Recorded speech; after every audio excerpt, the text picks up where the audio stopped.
안녕하십니까, 강창입니다. 이번 시간에는 자녀는 나의 노후인가, 자녀 리스크라는 문제에 대해서 말씀을 좀 드려보기로 하겠습니다. 우선 우리나라가 지금 이 저성장 결핍의 시대가 오고 있다.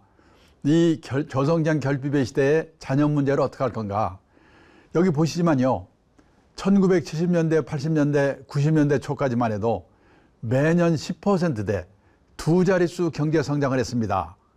그때는 작년보다 금년이 좋아지고 금년보다 내년이 좋아지고 이런 세월을 30년 넘게 살았거든요. 그래서 우리 머릿속에는 고성장 마인드, 고성장 체질이 몸에 딱 박혀 있는 겁니다. 근데 몇 년 전부터 4%, 3%, 2% 작년에 마이너스 성장했죠. 금년에 그 반동으로 뭐 3%, 4% 얘기하지만은 이제 옛날처럼 고성장 시대가 다시 오기는 어렵게 됐다는 겁니다. 여러 가지 구조상. 여기에 어떻게 우리가 대비할 건가? 그 제일 문제가 뭐냐면 저성장기로 들어선 제일 큰 이유 중에 하나가 이 출산율입니다. 이 출산율 지금 작년 같은 경우에 0.84명이었는데 이 시기가 계속되면은요, 2035년이 되면 우리나라 이 여성 3명 중 1명이 65세 이상 할머니 대우가 된다는 거예요. 그 다음에 2040년이 되면 인구 4명 중 1명이 75세 이상 초고령자가 된다는 겁니다. 그렇기 때문에 앞으로 구조적으로 저성장 시대, 이 결핍의 시대, 이거에 맞게 우리가 생활 습관이라든지 이런 거를 바꾸지 않으면 안 된다는 겁니다.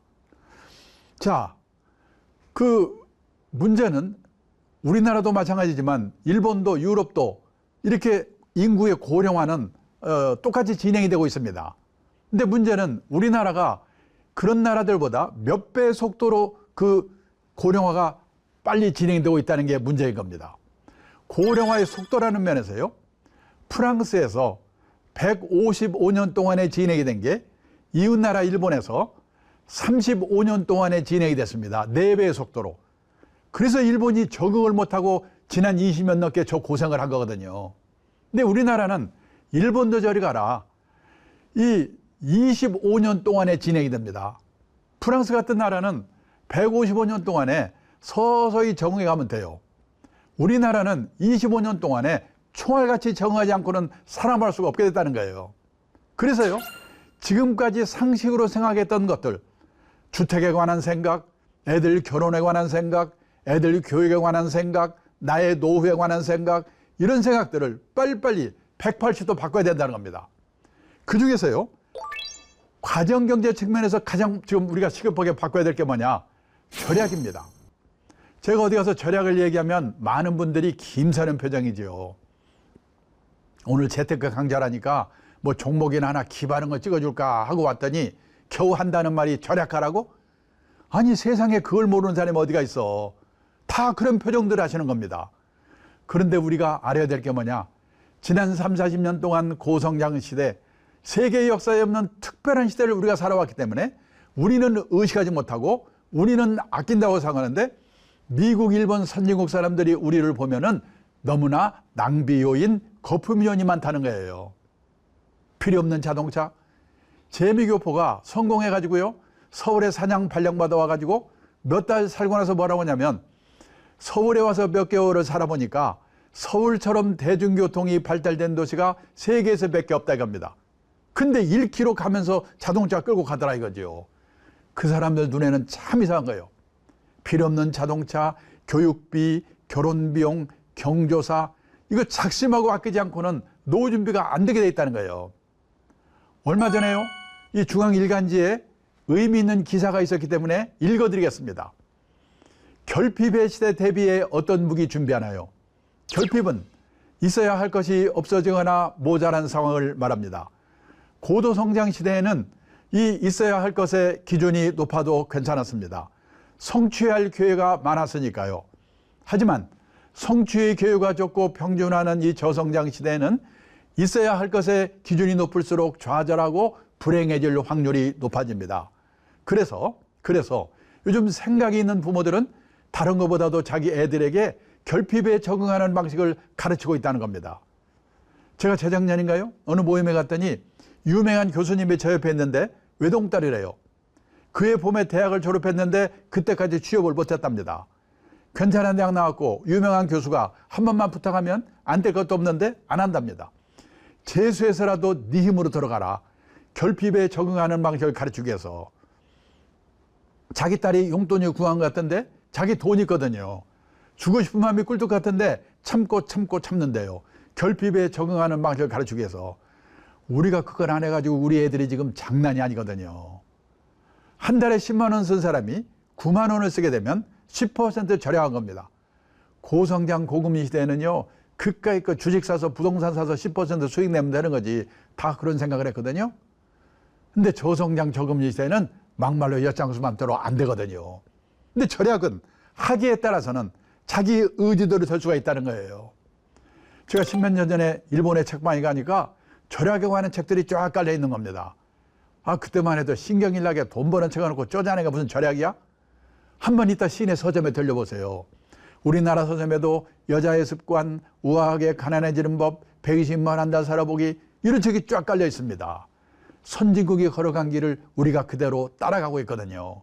가면 갈수록 절약의 중요성이 높아질 거예요. 근데요, 그 절약 중에서 제일 중요한 절약이 뭐냐? 자식한테 들어가는 돈을 아껴야 자식도 망쳐먹지 않고 아낀 돈으로 자기 노후 대비할 수 있다는 거예요. 요즘 우리나라의 자녀 리스크, 이런 말이 유행입니다. 아니, 귀여운 자식이 뭐가 위험해? 위험해요. 내가 몇 억 있어봤자 아들이 사업해서 실패해, 신용불량돼, 또 이혼해, 손 내밀어. 우리나라 정서에서 안 도와주고 못 베이거든요. 그거 도와주고 쪽방에 살잖아요. 우리나라는 다 큰 자식이 부모한테 얹혀 사는 걸 캥거루라고 하죠. 우리나라에 지금 캥거루가 얼마나 있는가. 제가 몇 년 전인가요? 이 어느 자료를 봤더니 서울에만 캥거루가 이 48만 5천 명이 있대요. 근데 캥거루가 이 말 들으면 열받는데요.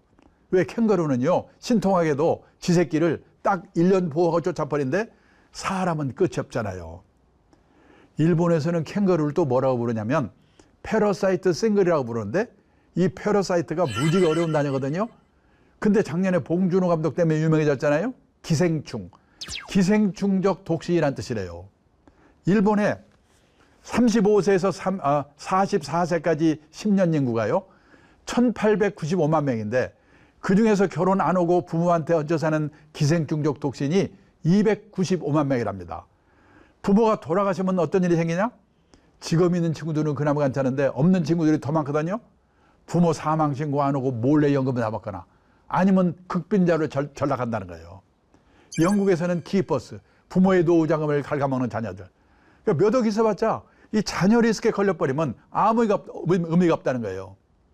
그래서 지금 세계에서 우리나라처럼 자식한테 돈 퍼붓는 나라가 없잖아요. 대학 등록금이 비싸다고 그 난리인데 미국 등록금이 훨씬 비싸답니다. 근데요, 우리나라나 일본의 부모들은 대학 등록금은 부모의 책임이다. 미국의 대부분의 부모들은 대학 등록금 자기들이 융자받아 다니고 취직해서 갚겠지, 그런다는 거예요. 근데 결혼 비용은요, 우리와 일본이 또 달라요.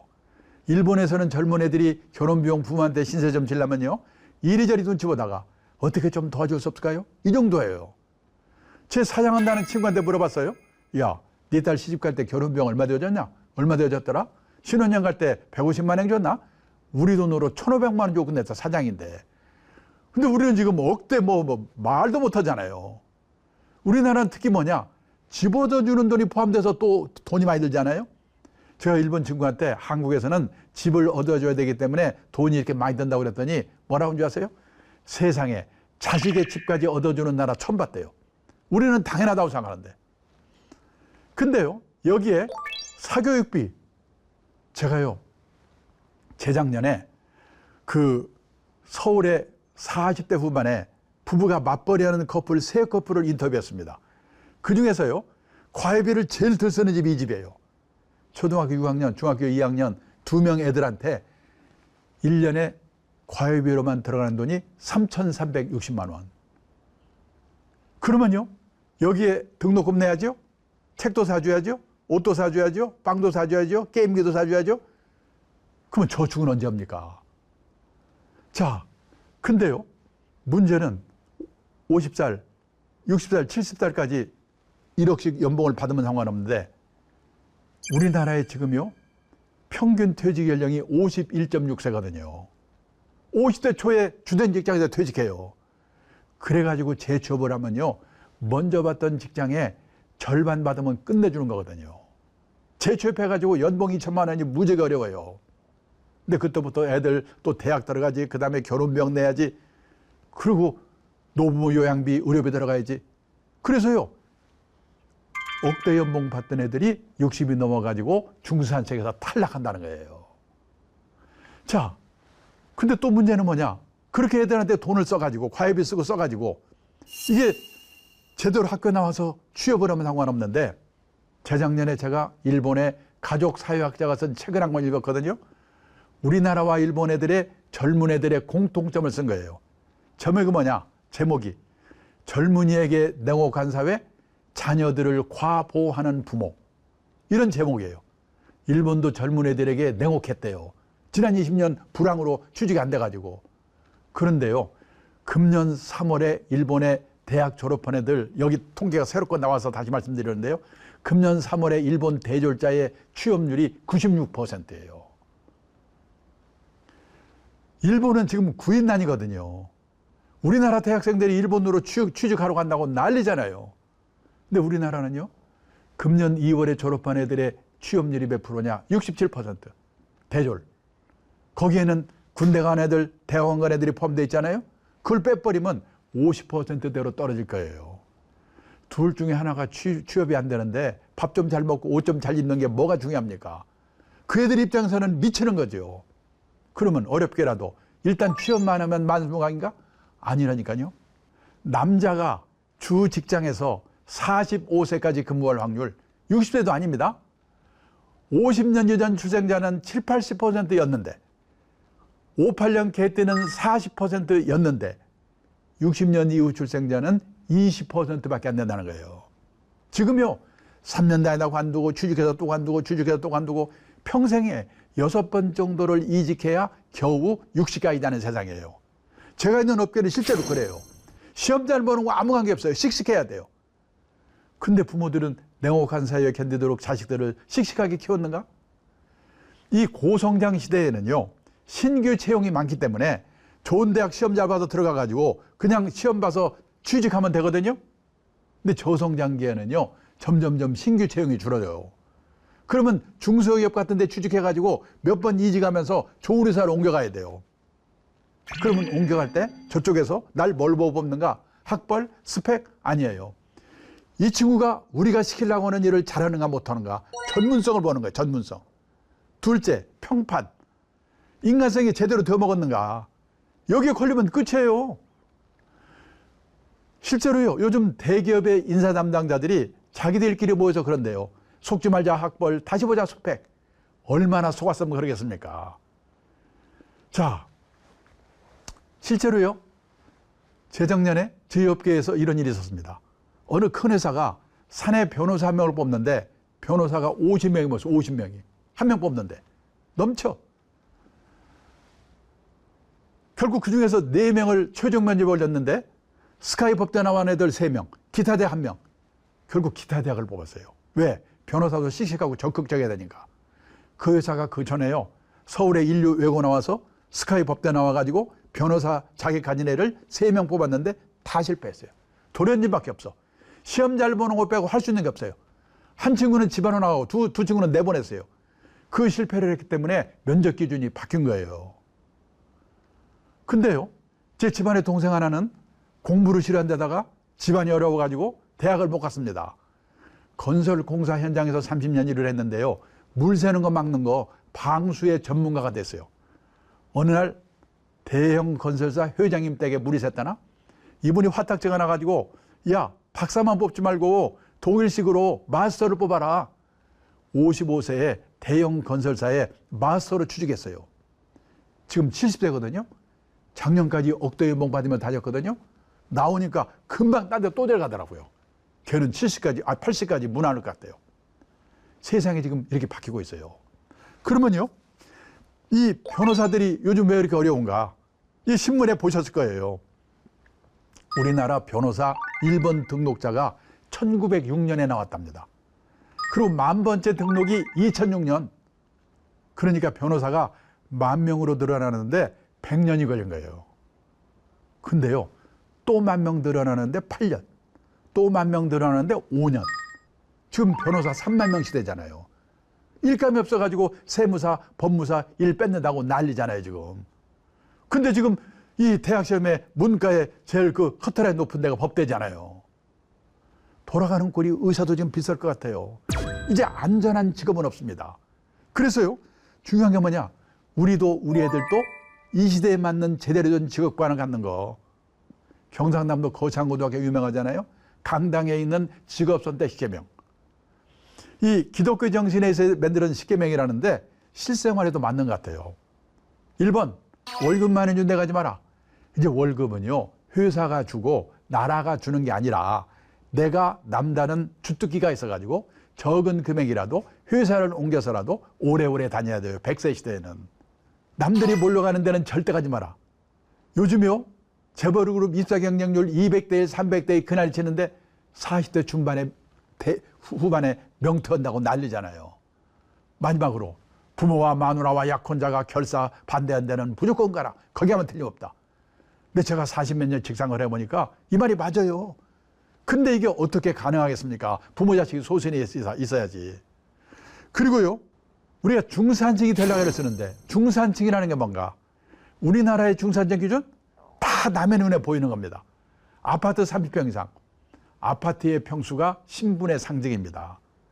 근데 지금요, 미국, 일본 선진국에서는 작은 집 갖기 운동, 스몰 하우스 운동이 벌어지고 있거든요. 자동차 2,000cc 이상, 신분의 상징이죠. 선진국에서는 갑자기 큰 차 타면 둘 중에 하나, 깡패 아니면 졸부래요. 미국의 중산층 기준 보세요. 그 사람이 내면으로 성숙된 사람인가, 이게 기준이거든요.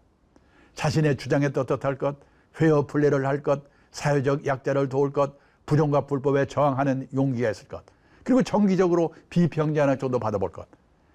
이 기준에 의하면 우리나라의 중산층이 지금 몇 명이나 있겠습니까? 생각해 보셔야 돼요.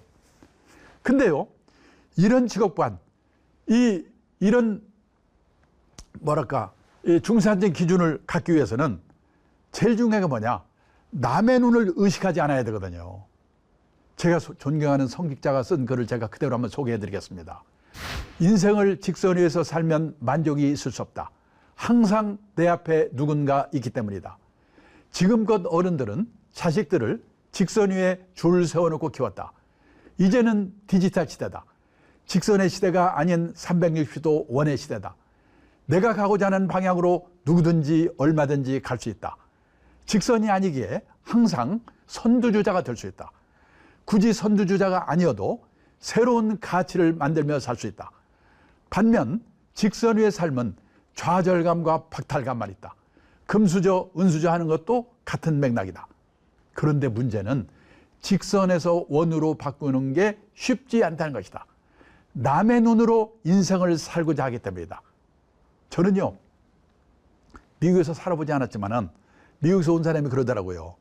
거기는요, 학교를 졸업하더라도 넓은 천지에 막 흩어지기 때문에 친한 친구 몇 명 빼고는 누가 어디서 뭐 하는지도 모른대요. 우리는요, 무슨 동창회 향후에 무슨 애 모여가지고 누구는 뭐 공부도 못하는 게 얼굴만 이쁘다고 뭐가 있어 뭐 샀다는 둥, 나는 오늘 점심에 이거 먹었다고 사진 찍어서 올리고 그냥 나는 과외 공부 이거 시키고 있고. 우리나라처럼 남의 눈 때문에 미치는 나라가 없잖아요. 오직하면 사르트르가 그랬대요. 인간은 타인의 눈길에서 지옥을 경험한다. 이게 남의 눈에서 벗어나지 않고는 이런 게 불가능하거든요. 남의 눈에서 벗어나면 쉬운데 이게 안 된다는 거예요. 한 번쯤 생각할 필요가 있습니다. 그 다음에요, C.S. 루이스라는 기독교 문학자가 쓴 글을 하나 읽어드리겠습니다. 부모의 도리는 자녀의 운명을 결정하는 섭리를 대신하려 들지 않고 애정과 정의와 진실성과 유머라는 평범한 원리에 따라 자녀를 교육하는 것이며, 대체로 교육받지 못한 부모들이 이러한 부모의 도리를 더 잘 지키고 있다. 교육받지 못한 부모들이 이러한 부모의 도리를 더 잘 지키고 있다. 경상남도 거창고등학교 그 전국에서 유명한 실력 우수한 애들이 많이 모이잖아요. 거기 교장 선생님 하셨던 전성은 선생님을 강의에서 만나서 얘기를 들어보니까 전국에서 우수한 애들이 많이 모인대요. 제일 바람직한 학부형이 누구냐? 경상도 산청에서 돼지 키워서 보낸 분. 이분은 자기 아들이 대한민국에서 최고야. 네 맘대로 하라고 한대요.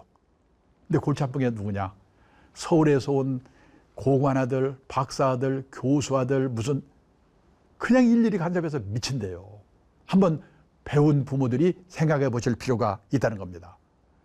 그 다음에요, 우리가 애들에게 영어 수학 말고 가르친 게 있는가?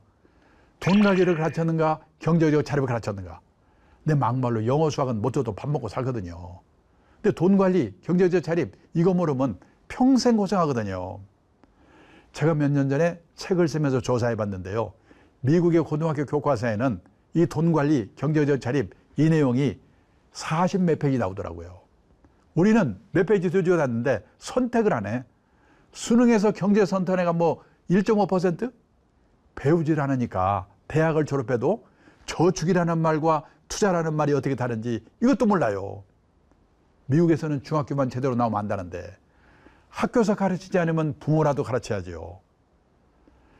미국에요, 전에 중앙은행 총재를 했던 그린스펀이라는 분이 그랬다는 거예요. 미국 의회에 가가지고 증언을 했는데 금융교육, 투자교육, 이 경제교육은 영어 수학교육 이상의 중요성을 갖는다. 우리나라 부모들이 우리 애들에게 영어 수학 말고 가르친 게 있는가? 한 번쯤 생각할 필요가 있다는 거예요. 자, 이렇게 해가지고 애들도 망쳐먹지 않고 아낀 돈으로 자기 노후 대비를 해야 된다는 거예요. 이제 그 돈으로 재테크란 말이구나. 아닙니다. 보세요. 우리가 선진국이라고 하면은 노후자금을 몇 억원씩 들고 있는 나라 이렇게 생각하는데 아니에요. 세상을 떠날 때까지 최소 생활비 정도를 공적, 사적 연금으로 확보하는 나라 7, 80% 이게 선진국이에요. 우리나라는요, 여기에 해당하는 분이 누굽니까? 학교 선생님, 공무원, 군인 이분들밖에 없잖아요. 그럼 그동안에 우리나라 노인분들은 뭘 먹고 살았을까요? 보세요. 1980년도만 해도 자식에도 안 쳤잖아요. 72%. 그때는. 근데 이게요, 지난 10몇 년 사이에 20%로 줄어버렸어요. 그 사이에. 앞으로 10년쯤 지나서 이 조사를 다시 하면요, 우리나라도 자녀의 도움을 받는다는 비율이 미국처럼 0.7, 일본처럼 1.9, 독일처럼 0.4 이렇게 될 거예요. 선진국 어느 나라도 자식이 부모의 주 생활비를 도와주는 나라가 없습니다. 또 도와줄 수가 없는 게 뭐냐면요, 1960년 기준 우리나라 여성 어머니들의 평균 수명이 몇 살이었는지 아십니까? 54세였습니다. 2018년 기준 우리나라 여성 어머니들의 평균 수명이 몇 살인 줄 아십니까? 86세. 32년 늘어났어요. 60년대까지만 해도 수명이 짧았기 때문에 노부모 부양기간이 평균 5년이면 끝났거든요. 근데 앞으로 100세 시대에는 25년에서 30년.